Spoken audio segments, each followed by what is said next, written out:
Hello, welcome to a discussion about supervision for healers. What's it about? I am Dr. Sue Mason. I am Director of Omnes Healing and co-chair of the Confederation of Healing Organisations. My name is Craig Rebuck. I am a trustee for Sylvan Healing Sanctuary. I'm also co-chair of the Confederation of Healing Organisations. I'm a practicing healer, a Feldenkrais teacher, and a meditation practitioner. Hi, I'm Delcia McNeil. I'm the chairperson of the Association of Therapeutic Healers. I'm a practicing healer and supervisor and counsellor, psychotherapist, and I'm also an artist. Hello, my name is Linda Bishop. I'm a psychotherapist and counsellor and also a healer and a supervisor. And hello, I'm Teresa Lehman. I'm an ambassador at the Harry Edwards Foundation based in Sheer in Surrey.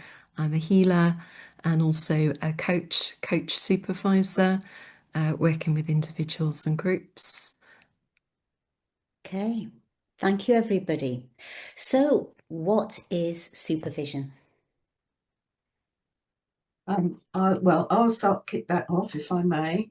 It's an opportunity to discuss client work and also possibly to learn more about healing, maybe from the lead supervisor, or if you're in a group, from other healers as well. It's about professional development, where you can explore also personal and emotional responses to clients and the work that you do with them. It can help you maintain ethical standards and continue in your growth and competence across years. Also about safeguarding yourself in the work and your clients. So in all, it's an opportunity to reflect and to consult with colleagues. And what it is definitely not is management. It is about sharing your worries, your concerns, and learning as you go. I love that, and how it was described to me when I was learning what is supervision, because it's such a funny term, isn't it? Supervision. My supervisor trainer from Henley Business School said to me, well, I like to view it as giving you supervision. So bringing things into, a wonderful safe space where it's being held for the greater goods for both yourself and the industry and, the professions that we're all working in. After a supervision session, I always feel much more clearer, maybe calmer, maybe more balanced. So I love that kind of idea of supervision. Yes, yes. It's almost like you can put a hyphen between super and vision. Yeah. And the WhatsApp group that my small supervision group have, they like to use that. They put a hyphen in between the two words. Excellent. Yeah. So what are its benefits? I think you're proposing that it's something for qualified healers, but what are the benefits? We've found out what it is, but what are the benefits of supervision? So my first experience with supervision was many years ago when I was in a counselling training, and I experienced the collegiate relationship between those that were sitting in supervision and the supervisor. And really, it was an opportunity to talk about my experiences in relation to the client in a safe space. What do I do? What's it feel like? What's happening? How am I able to discuss about this client that I can't talk about it with my family because it's private? Here is a space where I could have an opportunity to share some feelings and see what else is not actually being spoken about. So from my perspective, it was an opportunity to reflect, review, and to support my experience and practice as a healer. Even though my first experience was through a counselling training, I then took that into the supervision work as a healer. Mm, mm. That's great. Yes, because Any, one of the things we want to, well, that we're looking at in this group, isn't it, is uh, what might our healing community need in terms of supervision that might be different to other forms of supervision that take place in the caring professions. Like for me, I had supervision when I was a social worker many years ago, and then of course in the psychotherapy and the counselling world, it's just built into the work. You wouldn't consider working with members of the public without it. Mm. It's just built into your training and Mm. your understanding of what your work is about. So we're kind of looking at well, healing, there's crossovers here, but healing is also in and of itself brings different experiences for people that then they need to manage Yeah. in their practice. I think you're so spot on with that as well, in that there's certain conversations, even though I'm in, I'm a group supervisor myself, I'm in peer-to-peer supervision within the coaching profession. And whilst that's amazing and, really helpful for when I'm coaching, there's certain things as a healer, I just wouldn't feel that it would be perhaps not so much appropriate, but it just wouldn't be the same as bringing it to people that are in this profession, in the profession of healers, that would have that hold the space in the way so I can share it very freely in the way that I'm experiencing it. So this is very much a much needed group, I think. Mm, But mm, if I may, I think it's really important to name some of those things. So for me, coming into supervision within healing was being able to talk about my intuitive awareness, the things that psychically may arrive that I yeah, don't have a language for, and mm, bring it into the space whereby I'm saying, well, I'm feeling this, or I thought I heard this, and I'm taking a risk by bringing it forward. And the more I do that, the more I feel competent. And then I'm sharing it within the environment of a supervision in order to know that it's appropriate and it's not my imagination, or that it is part of mm, the work. So mm, that for me was the important piece, that within the professional aspect, that I could talk about healing with its unusual attraction, if I want to put it in that term. Maybe mm. somebody else can just fill in some of that gap. Well, I've got words written down here in front of me, and a couple of those that come up with what you're saying, Craig, is it reduces isolation, because I think we can feel really lonely sometimes, particularly if you work in your own private practice like I do from home. It's absolutely great to be in a group of like-minded people from time to time, and to be able to feel that I can say things that some others might consider woo-woo for want of using that word, but I can share it with a group of healers and it's accepted as credible experience. Yeah, So there's a discomfort that you overcome by being in a group of healers. yeah, yeah.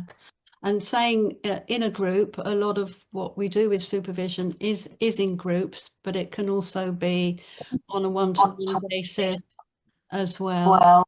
Um, yeah, or with peers, or sometimes, or we pay for supervision. There's lots of different formats in which we can access and receive supervision depending on what we need and what we want. But I think that acknowledgement that we take metaphysical experiences seriously is what makes healing supervision different to mainstream kind of supervision situations. Yeah, yeah. Well, thank you. Is there anything that anybody would like to add before we close? Okay. I'd like to kind of perhaps share a little bit about how could it be beneficial even more to the healer. So somebody that might not have experienced supervision before, and they're, healing. And I think Delcia, you share this a lot with different people. Yeah, I mean, I think one of the things that I always want to say about support for healers is that we're often working with people who the medical profession, for instance, can't help anymore. People who are at the end of their rope, end of their tether. That means that we might be meeting people who are emotionally very distressed, or quite chronically distressed as well, or chronically ill, in pain, suffering, and they can't find help. They often come to a healer as a last resort. So that's very heavy potentially in itself. And I think we need support from our colleagues to manage that, to manage what the feeling of responsibility that we often might feel. And often, I think in my experience of the healing world, we often feel we've got to give even when it's not right for us. So that whole self-care element of supervision, I think, is very central, because a lot of us are in this world because we care an awful lot. And we want to rescue people. We want to take them out of suffering. We want to take it away. And of course, often we can't. We can help, but then those whole boundaries around how much we give, I've met a lot in the healing world. And that can be time and time management, very practical things as well. But also, obviously, how we manage our own energies, how we disengage from our client, how we look after our own energy, both before and after sessions. And that's as well as what we might be, just feeling on that very personal level or personality level. We may be asked to give healing to someone who we really don't like, we're not sure about. What do we do? How do we manage that? There's often conundrums that come up in our work. And so having a place where we can reflect on that and talk about it and get clear, I think it's absolutely essential. Yeah, very much. Very much. And yeah, to be held within that space of people that understand and can relate, I think it can be very useful for processing things, offloading in a way, and helping reset, rebalance, because residues can build up, right? So how are we resetting, reframing things in a professional way, and maybe not, relying on friends and family for doing that. So this is a lovely channel, I think, for that, as well as, it could help reduce burnout, like you were saying, Delcia, and just helping awareness.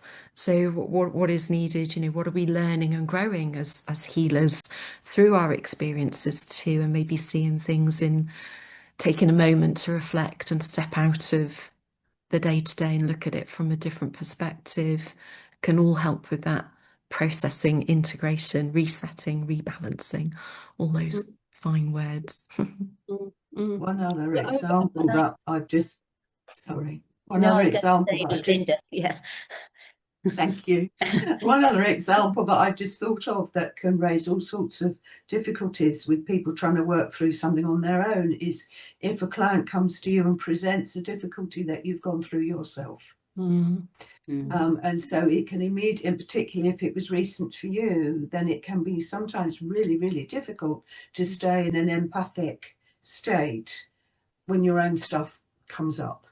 And if you can take that into your supervisor or into your supervision group, then you have a place to put that and process your feelings, and you come back in a much more self-contained way to your client in the next session. And that's where support is really important again, I think. Yeah, definitely. Okay, thank you. Any other comments that these wonderful experts would like to share with people? No. I would only just add that if you are a healer and you think that supervision is useful, it's a supportive thing. Many other professions use it. I think we've got a real opportunity here as a community to create something very special and useful for not only us, but for generations to come. Yes, we have a questionnaire for people who are receiving supervision at the moment. And if you are receiving supervision for healing, we'd love you to get in touch so that we can send it to you and get your thoughts on it, because it's something that we have thoughts about developing within the healing community. Last words, I think Craig was just going to say the last words there. So I wanted to thank this group that since we have started working together, we've brought to light the subject of supervision and recognizing that we're holding an umbrella for the whole community, and we want it to drip out to everybody so that there's an opportunity for this to be a step for people in their professional development as a healer, and the benefits that it can bring to society and to help the medical model, so that we are a very close adjunct for, as Delcia has said, there are many people that come to us as last resort. Well, maybe they should be coming to us as part and parcel of their well-being. And this is an opportunity under supervision to talk about that and to become professional. So the research study that we have got, it's available. If anybody has any questions they would like to ask, or some information they'd like to share or to be involved, please send an email to admin@the-cho.org.uk. And we invite your responses, but my heart is very much to thank everybody here for their support, and there is incredible amounts of knowledge and experience here, and look forward to sharing more in the future. Thank you for listening.